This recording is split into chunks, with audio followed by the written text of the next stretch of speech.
పంటల్లో విచ్చలవిడిగా రసాయన ఎరువులు వాడటం, భూముల్లో సేంద్రియ ఎరువుల వాడకం తగ్గిపోవటం వల్ల భౌతిక లక్షణాలు దెబ్బతిని నేలలు చౌడుబారిపోతున్నాయి.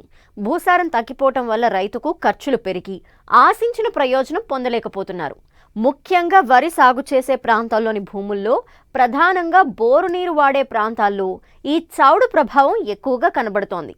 అంతేకాదు చాలా ప్రాంతాల్లో సాగు భూములు నిరుపయోగంగా మారుతున్నాయి. కొన్ని యాజమాన్య పద్ధతులు పాటించినట్లయితే చౌడు భూముల్ని సాగుకు అనుకూలంగా మార్చుకోవచ్చని తెలియజేస్తున్నారు శాస్త్రవేత్త డాక్టర్ రాయల శ్రీనివాసరావు.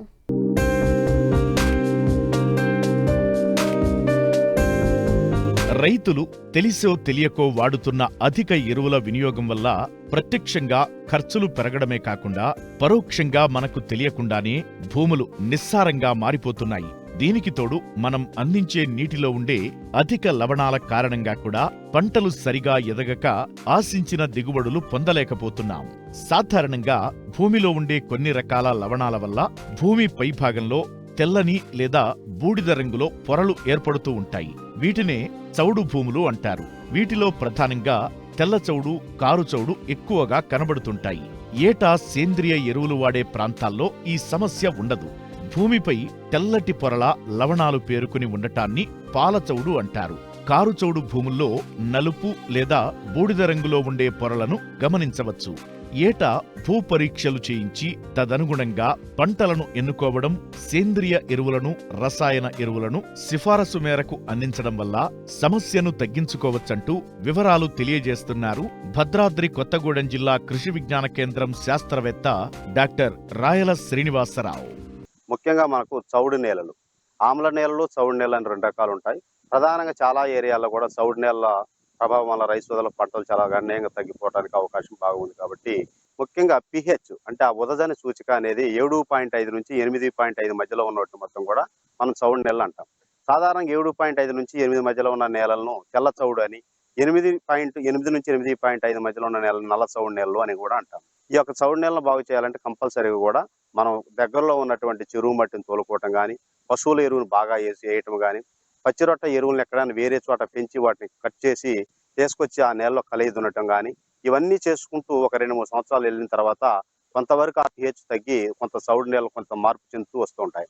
దీంతో పాటు ప్రధానంగా ఈ యొక్క చౌడు నీళ్ళని మనం ఇమీడియట్గా తగ్గించుకోవాలంటే ఫ్రెష్ వాటర్, ఎక్కడైతే మనకు ఫ్రెష్ వాటర్ బాగా దొరుకుతాయి అంటే వాగుళ్ళు కానీ, చెరువులు కానీ, లేదా కెనాల్ వాటర్ కానీ, ఇటువంటి వాటర్ని ఆ చౌడు పొలాల్లో వదిలిపెట్టి నిల్వ ఉంచినట్లయితే ఆ నీటిలో ఆ లవణాలు కరిగి భూమి లోపలి పొరల్లోకి ఇంకిపోతూ వెళ్ళిపోతూ ఉంటాయి. కాబట్టి ఈ విధమైన పద్ధతుల్లో కూడా మన సౌండ్ కొంతవరకు తగ్గించుకోవడానికి అవకాశం ఉంటుంది. దీంతో పాటు మనకు ఎక్కడైతే మనకు పశువుల ఎరువు కానీ, మేకల ఎరువు కానీ, కోళ్ల ఎరువు కానీ, చెరువు మట్టి కానీ, నల్లగా మాగినటువంటి చెరువు మట్టిని బాగా తోలుకొని ఆ యొక్క చౌడు ప్రాంతాలను మనం అభివృద్ధి చేసుకోవాలి. ముఖ్యంగా నేలలో కలియదున్ని నెక్స్ట్ దాదాపుగా అటువంటి చౌడు పొలాల్లో వరినే ప్రధానంగా పండించాలి. ఆ వరి పండించిన తర్వాత అవసరమైతే సౌండ్ తట్టుకునేటటువంటి నువ్వులు అంటే నూనె గింజల పంటల్లో నువ్వులు, సెసామం క్రాప్ అంటాము. దీన్ని కూడా మనం సాగు చేసుకుంటే చౌడు నెలలకు ఇది అనుకూలమైన పంట. దీంతో పాటు మనకి నల్ల చౌడులు ఉంటాయి. అంటే 8.5 పిహెచ్ కంటే ఎక్కువ ఉన్న నెల నల్ల చౌడు అంటాం. అంటే ఆల్కలైన్ సాయిల్స్ అంటాం. ఈ ఆల్కలైన్ సాయిల్స్ ని కూడా మనము బాగు చేసుకోవాలంటే మన ప్రధాన దుక్కులు అంటే వరి పొలం ఎప్పుడైతే మనం దమ్ము చేస్తామో ఆ దమ్ము చేయడానికి ముందే మనము ఈ యొక్క జిప్సం అనే ఎరువుని ఎకరానికి 1 టన్ను నుంచి కానీ 2 టన్నుల మధ్యలో కంపల్సరీ అంటే మనకున్న ఉదజని సూచికను బట్టి వేసుకోవాలి. అవి వేసుకొని నేలలో కలిగి దున్నట్లయితే ఈ యొక్క నల్ల చౌడును కూడా మనం దాదాపు ఒక 2 సంవత్సరాలు 3 సంవత్సరాలు ఇలా చేసుకుంటూ పోతే ఈ నల్ల చౌడును కూడా మనము రికవరీ చేసుకోవడానికి అవకాశం ఉంటుంది. ముఖ్యంగా ఈ చౌడు అనేది మనకి ఎప్పుడు అంటే ప్రధానంగా ఈ చౌడు రూపాంతరం చెంది సాధారణ స్థితికి ఎప్పుడు వస్తుందంటే పిహెచ్ 7.5 యువతలు కనుక ఉన్నప్పుడు మనకు చౌడు నేలను తగ్గిపోయినట్టే అవకాశం.